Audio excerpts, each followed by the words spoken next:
We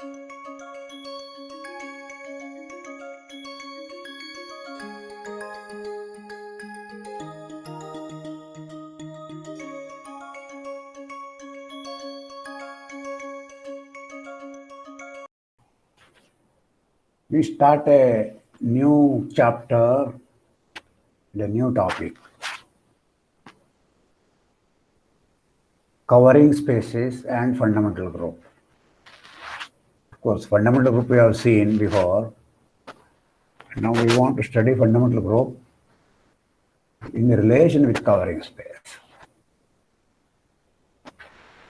On the other hand, covering spaces is one of the oldest or the simplest or the very beginning concepts in algebraic topology. It is a link between point set topology and algebraic topology. It has a lot of point set topology and slowly passes on to give you the algebraic topology result, as we have already seen in the calculation of the fundamental group of S1. What we have used is the exponential map, and that is a prototype, a beautiful example of a covering space. Covering space theory is closely related to another concept, namely, this is a classical approach, what they used to call discontinuous groups. Okay. So, the discontinuous group actions, we'll be also studying that to some extent. Why some extent? Each subject here is very vast. Okay. Applied in almost all branches of mathematics. Classically, again, these concepts occurred in the reverse order, namely, the discontinuous groups were the ones which were studied. The notion of covering spaces, etc., came much later. So, like one can cite examples of Gauss, and then theory of elliptic functions by Abel and Weierstrass, and so on. During the time of Riemann, the notion of covering spaces started taking place. In fact, you may say Riemann is the one who introduced even the manifolds, okay, and then this covering space also in his Riemann surfaces of some algebraic functions and so on. The fundamental group appeared much later in Poincaré's work. Okay, so one can give a big credit to Poincaré to put various things together and invent something, some other way of looking at it at all. Okay, nowadays, these three notions have taken deep root amongst all branches of mathematics. They have been found useful, and in any case, make a very, very enjoyable, delightful study of mathematics. So, covering spaces. So, let us begin with simple definitions and then consequences of these definitions and so on. Later, we will give some examples also. Okay. So, that's what we will do for today. So, start with a continuous function from one space to another space, which is also surjective. Okay. So the first space I am returning by x bar is nothing to do with the closure and so on. This is a different notation. And x is a space, x bar is another space, p is a map from x bar to x. This is a standard notation for a covering projection. Okay. Take a surjective function. We say a subset V of x. Usually, this x is called the bottom space and this is called total space, by the way. I will introduce those terminology also. So, in the bottom space, you take a subset V, okay, an open subset. This should be called evenly covered by P, if P inverse of V, this covering is not inside X now. Everything is very strange wordings here, okay? P inverse of V, you have to come back to X bar here. Okay, P inverse of V is a disjoint union of open subsets of X bar. So let us write P inverse of V as disjoint union of UIs indexed by some set. Now you can restrict P to each of the UIs and come back to V, because this whole thing is inside P inverse of V, right? So when you apply P to any of UI, you come back to V. This map, the restriction map of UI to V, this must be a homeomorphism for every I. In other words, each UI is a homeomorphic copy of this V, and each of them is disjoint from each other. Sum total of all of them will be the full inverse image of V. So if this happens, V is called evenly covered by P. Okay? And look at the cardinality of this indexing set. Okay? That will be called number of sheets. Each UI is called a sheet. Sheet means what? It is just a copy of V. Copy in the sense it is homeomorphic. Okay? If X can be covered by open subsets, each of which is evenly covered by P, then we call P as a covering projection. Okay? Now this covering is precisely that, what I mean, see this word covering here, this is that the union of all such V is equal to X. Okay? This is usual covering of a space by open subsets. These open subsets, each of them should be evenly covered by P. Okay? So that means that inverse image of each of these set P under P is a disjoint union like this. This condition should be satisfied. So if you vary V with this condition satisfying for all the V's, and if you get the whole of X, then this P is will be called a covering projection. All right? Strictly speaking, each time we mention the word covering projection or a covering space, we should not only mention the two spaces X bar and X, but also the covering projection. It's like similar to a quotient space. When you say quotient space, you have to specifically tell what is that quotient map from X bar to X. So it's like that. P should be mentioned. So strictly speaking, should be X bar, comma, P, comma, X. The triple is a covering. It's a covering projection. But that is too much to write. Like even we don't write X comma tau as a topology, right? Just topology is never written. Like explicit topology space, we say.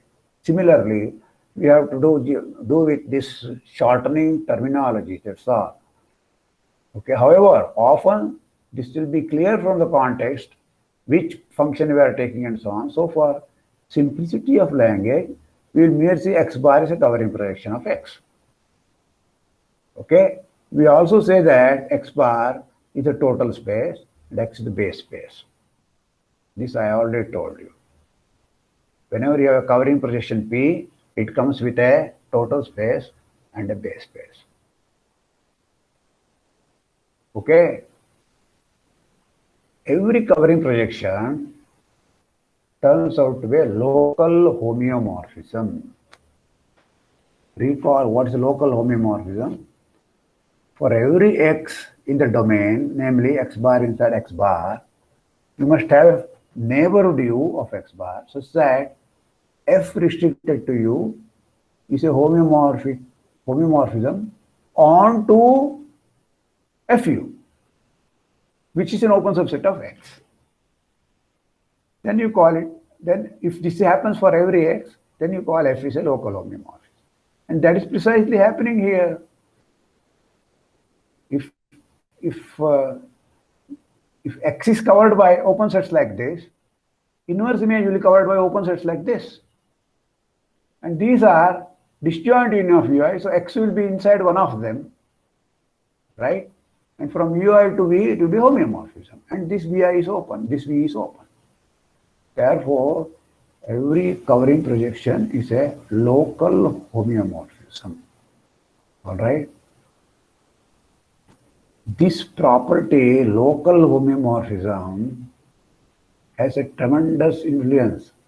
Whatever local property of X is there, it will be there on X bar also. For example, if this is locally path connected, then X bar will be locally path connected, and conversely. If this is locally compact, then X bar will be locally compact, and conversely. If this is what's that? First countable, then this will be first countable, and conversely, and so on. Okay? No more than that. There are structures like if this is a smooth manifold, this will be a smooth manifold, and conversely. Such things are also true. Okay? So I have given you local compactness, locally connectedness, locally path connectedness, T1ness, locally contractible, locally Euclidean, that is manifold, etc. Okay? If and only X bar is there. So, however, you have to be very careful in extending this kind of list. I said T1. The next thing T2, it is not true. So this will actually tell you that T2ness is not a, strictly speaking, local property. It's local global. It's about 2 points. Whereas T1ness is about one single point. At each point something happens.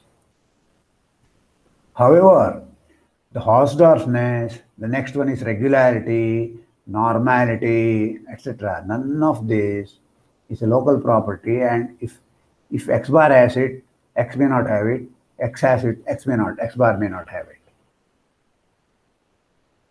Either way it can, I don't know, right? We can't say.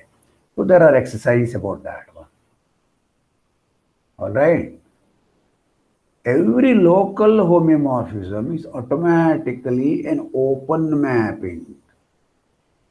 Is that clear? Because take an open set. For each point, you have a neighborhood, such the image is open. Right? So this open set is union of such open sets. So image will be union of those open sets. Therefore, image of every open set is open. So it is automatically an open mapping. Therefore, a continuous surjection which is an open mapping is also a quotient map. Therefore, X will be a quotient space of X bar. Okay? In general, if you have a map F from X to Y and a point Y in Y, we call the set F inverse of Y the fiber over F. This is a general notation, this is general terminology. Fiber of a map means inverse image of that one. If F is a local homeomorphism, the fibers of F are always discrete.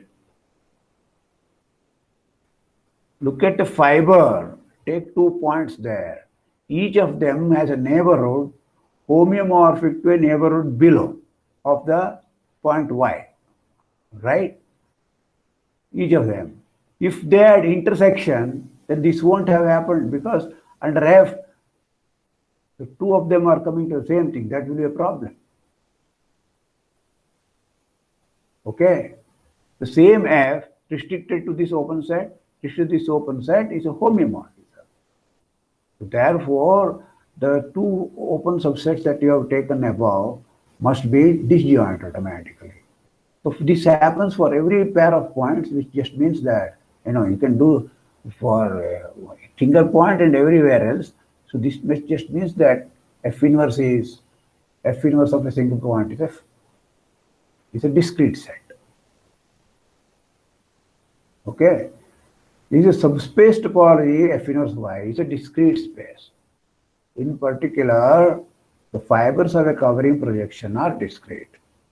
This fact is going to play a very important role in what we are going to study. These are some few immediate consequences of the definition that we have done, namely the entire X is covered by evenly covered open sets. Okay, so I am repeating a few of them here. Given a covering projection, the cardinality of P inverse of X is a constant as X varies inside one open set, one evenly covered open set. Because for that open set, you look at the inverse image, it's a disjoint union of open sets, each of them coming bijectively to the set U. Therefore, for each point, there are exactly as many points as the indexing set for this disjoint union. So what does this mean is that the cardinality of P inverse of X is locally a constant function. In an open subset, it's a constant. Okay. Suppose now X is connected. This kind of topology you must be familiar with already, that every locally constant function on a connected space is a constant. Okay. The connectivity has to be used strongly here. A locally constant function will be constant if X is connected. So in particular, this just means that if you start with a connected space X and then take a covering, namely P, then the inverse image of every point has the same cardinality. That cardinality is called number of sheets of P. Okay. If this cardinality happens to be finite, then we call it P is a finite covering. Okay. So here is an example, Z going to Z power n. We have studied it earlier as a quotient, perhaps, self-quotient, right? Of S1 onto itself is a typical example of a finite covering, where the total space and base spaces are the same. But this map is from n to 1. N points are in S1 which go to the same point, no matter what point you take.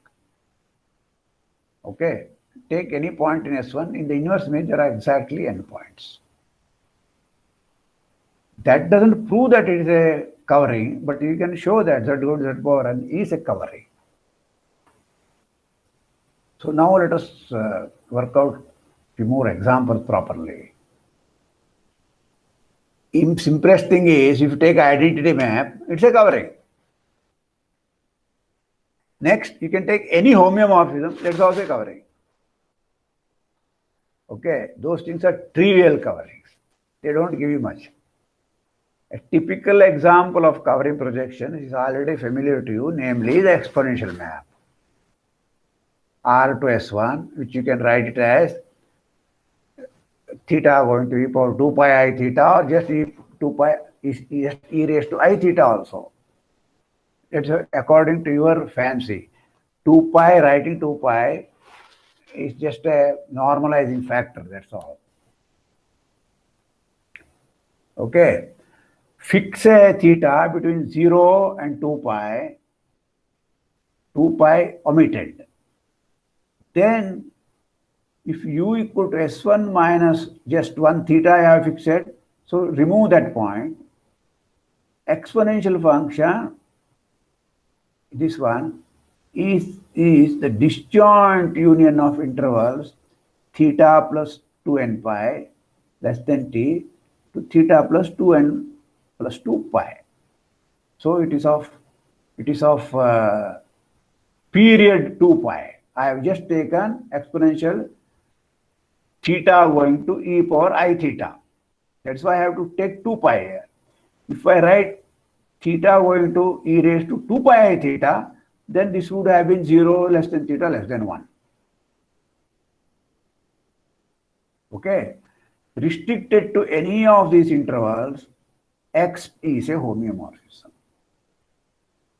If you throw away this point also, then you get both open set sets on both sides. Keep shifting this theta at various levels. That will give you the covering. The whole covering you will get. Cover of the entire S1. Therefore, this will tell you if you have verified this one. We have verified this one already. And we have used this property before. So this shows that exponential function is a covering projection. And this picture also perhaps is familiar to you.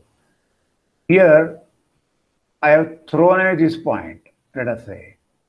In fact, I have taken only half circle here. What are the inverse image of this one?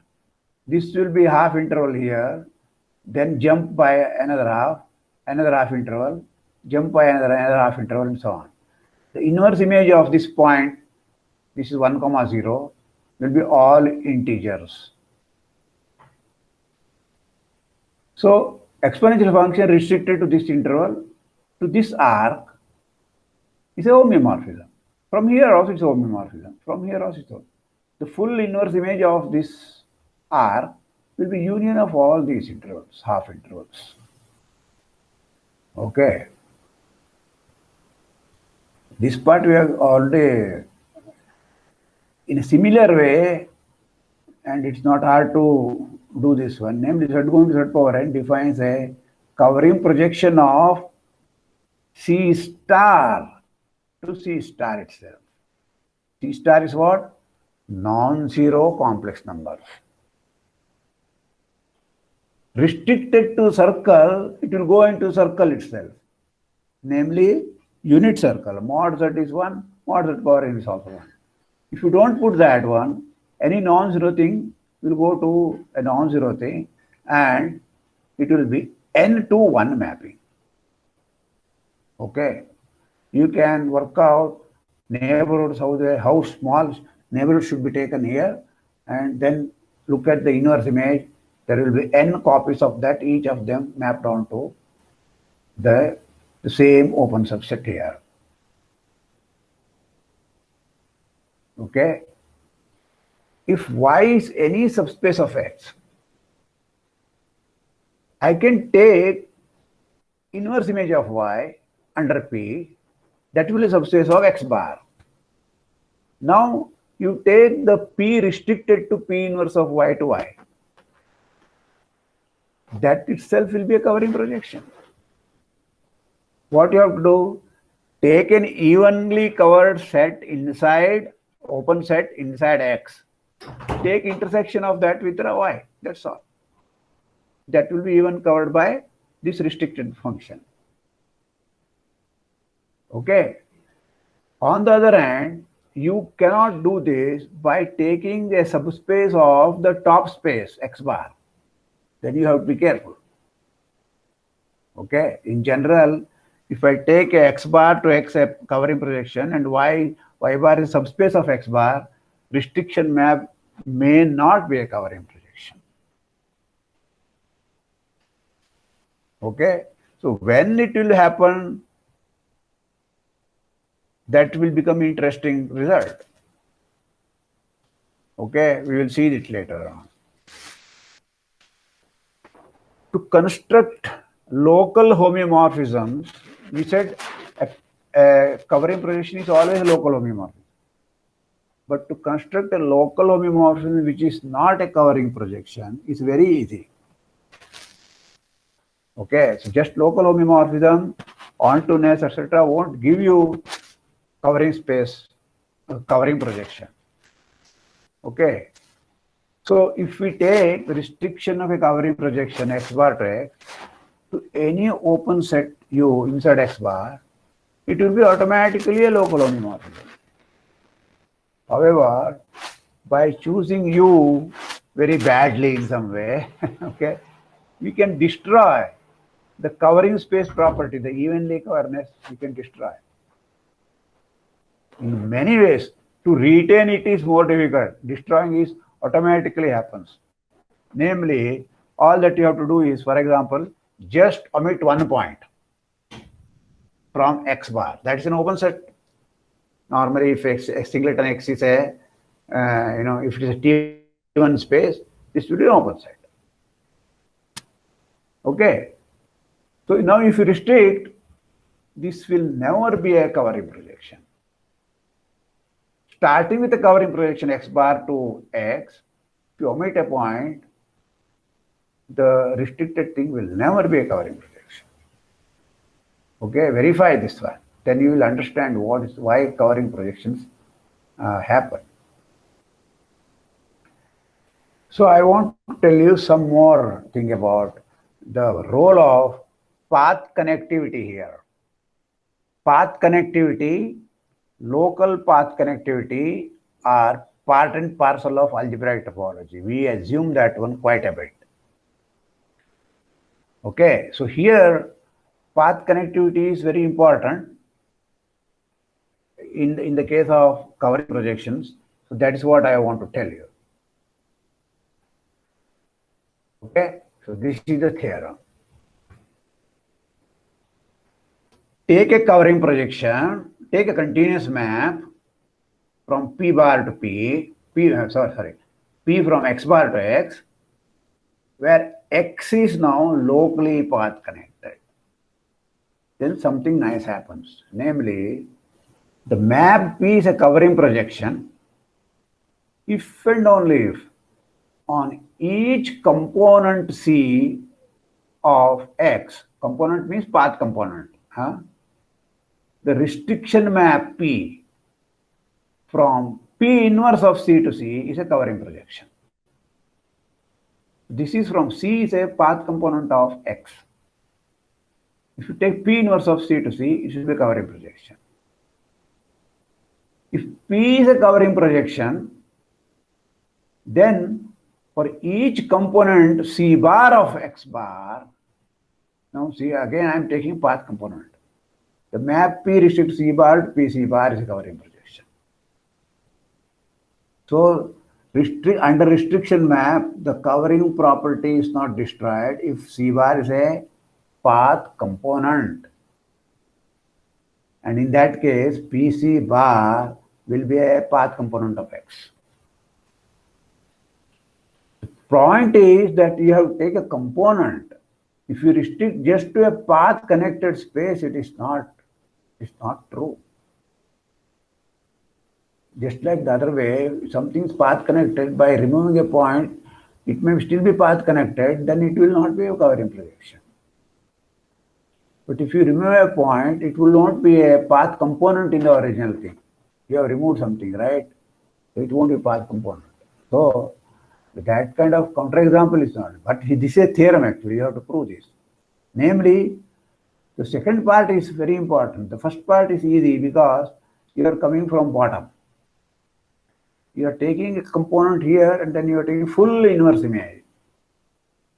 Okay, so this is not so difficult. This part is something which you have to doubt, and so you have to pay attention to the proof of this one.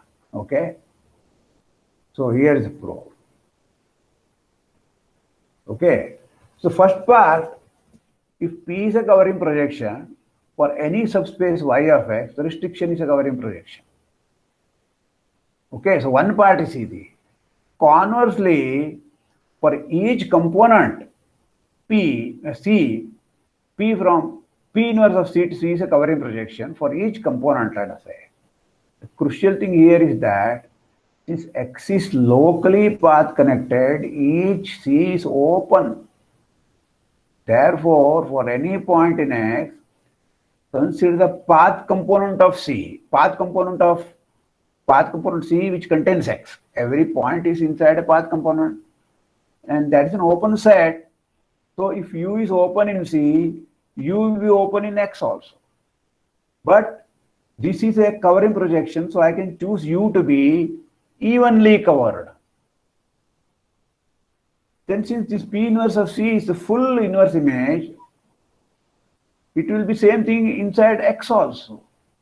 So the same U will be evenly covered neighborhood of X. Since every point is covered by an evenly covered neighborhood, P from X to X bar to X is a covering projection.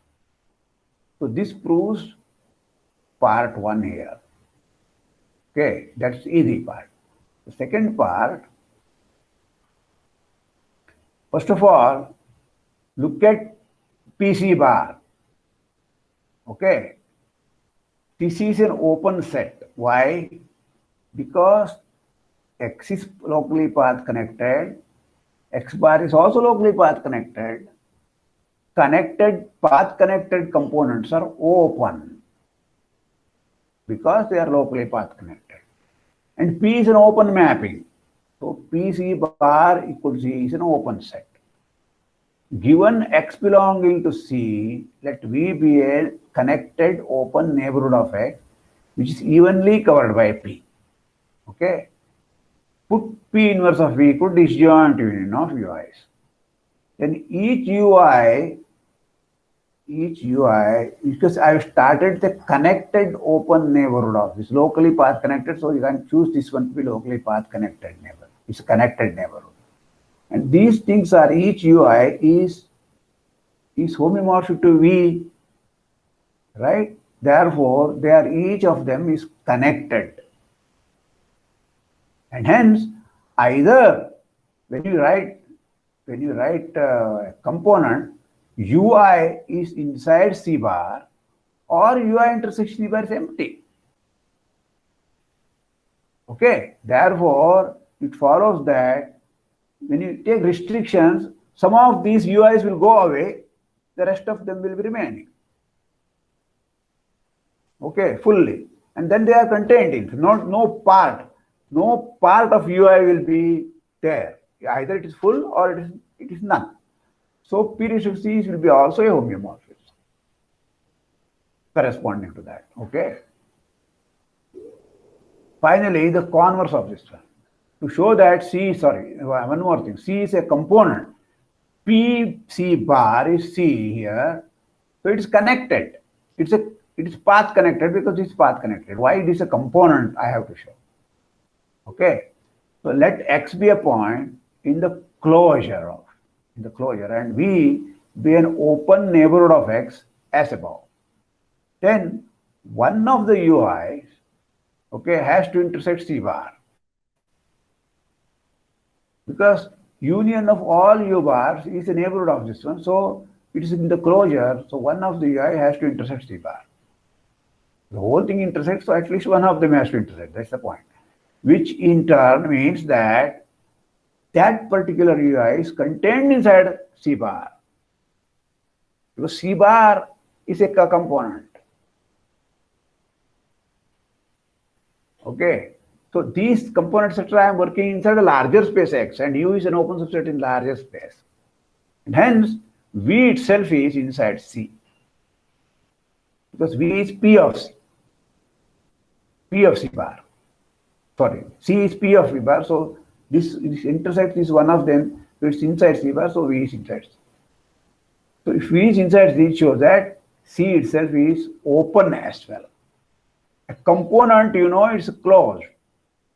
Okay, now I have shown that every point has a neighborhood which contains C. So it must be, it's closed as well as open. Actually, I start with the closure point, then show that the whole thing is inside, in a whole neighborhood inside C.